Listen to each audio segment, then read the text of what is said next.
Hi everybody, it's Andrew Hutchings, and I may as well just say I'm not a licensed physician, and I don't recommend breaking any laws. I don't suggest breaking any laws. I don't suggest taking any drugs.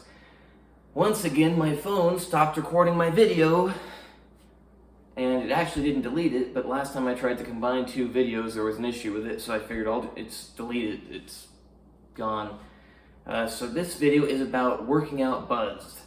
It's going to be a lot faster than the original one. Bottom line is, if you're in that energetic buzz state where you feel like you're going to be really good at fighting and stuff, you got energy, not that you should, it's extremely dangerous for you and other people, and it's illegal.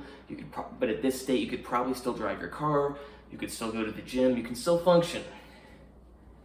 You feel like you're going to perform very, very well in the gym, but are you?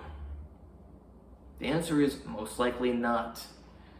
Now, you have to be already very in tune with your body and what your 100% performance level is. If you, let's just do the extreme, haven't worked out in 5 years and you go to the gym, you won't have any clue that you're not working out at optimal performance.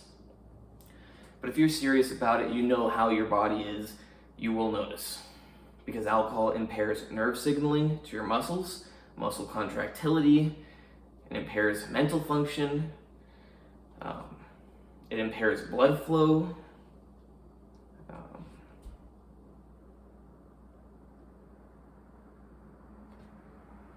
think that's all.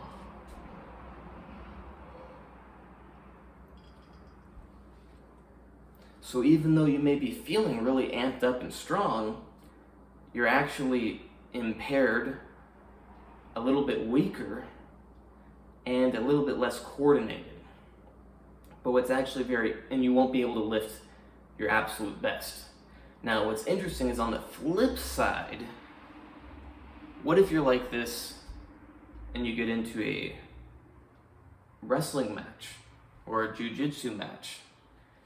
I don't know about everybody, but I know for me, I really sucked at wrestling because when I was younger, I was afraid to hurt people.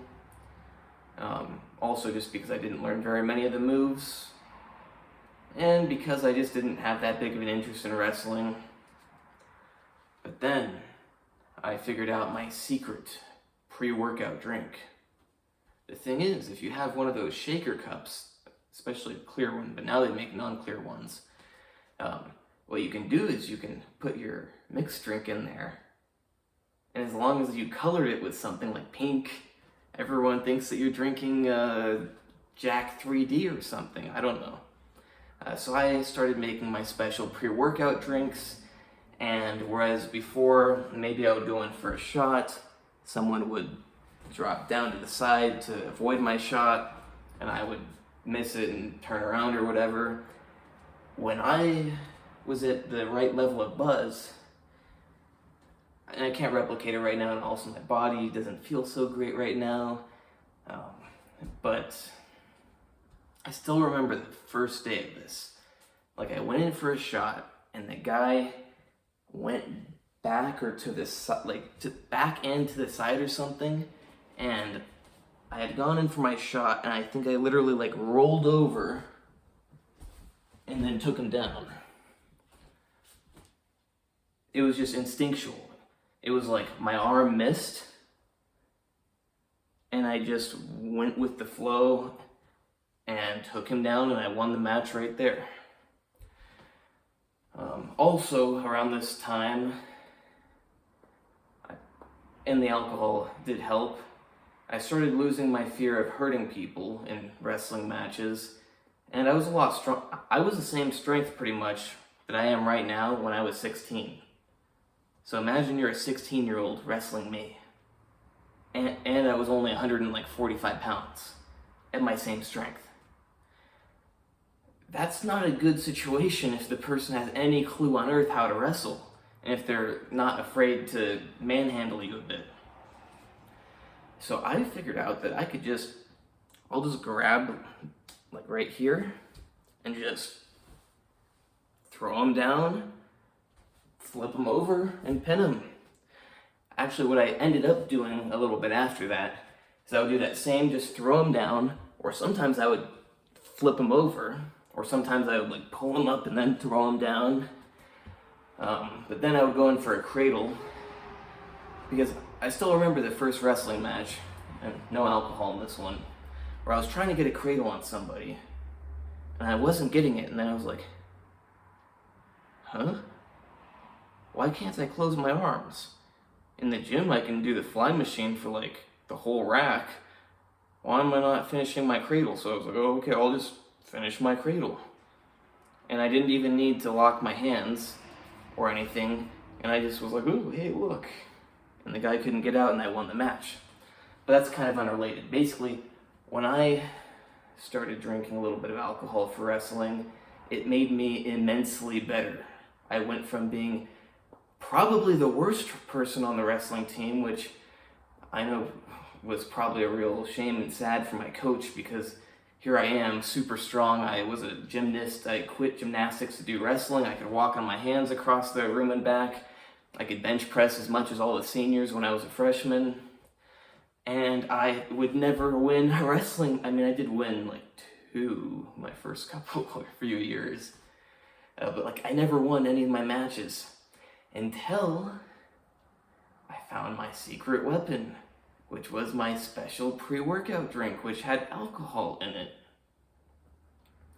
And once I started doing that, nobody could beat me. I was 145 pounds, and I was even wrestling like the 185. I don't think I wrestled anyone above 185, just because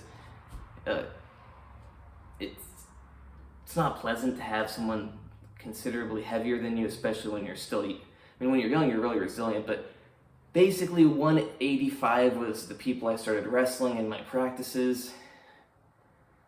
Sometimes guys that were lighter, like 155, 160, but I was 145. And it does make quite a big difference when you're in a wrestling match or whatever, and the person has 10, 20, 30, 40, 50, 60 pounds on you.